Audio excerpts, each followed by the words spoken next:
નમસ્તે માડી. નમસ્તે. તમારું નામ શું છે બા? હું કાળીબેન. કાળીબેન.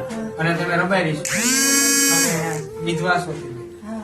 તમારા ઘરવાળા ઘણા ટાઈમ પહેલા એકલા હતા. છોકરા છે નહીં, કમાવનાર કોઈ છે નહીં. તો તમે તમારું ગુજરાન કઈ રીતે આપવો માડી?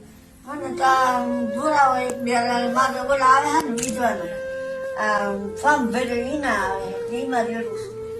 એટલે વિધવા સહાય જે આવે હા. એ કેટલી આવે છે? એટલે આજ 4 મહિને 1000 આવે, 2 મહિનાના ભેગા આવે. વિધવા સહાય છે એના દ્વારા જે લાભ લે 1000 રૂપિયા એ એમને મળે છે. અને એ સિવાયનું ગાયું રાખે છે, હા. 1-2 ગાયું રાખે, ગાય. હા ગાય. એમાંથી પોતાનું ગુજરાન હા. ચલાવે છે. હા. અને તમારા ઘરવાળા મૃત્યુ કેટલા વર્ષ પહેલાથી મારી? કેવી રીતે? તમારા ઘરના કેટલા વર્ષ પહેલા વયા છે?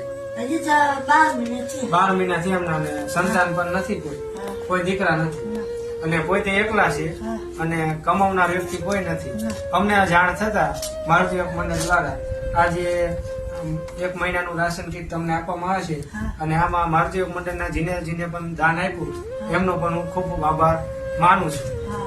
હા. હા.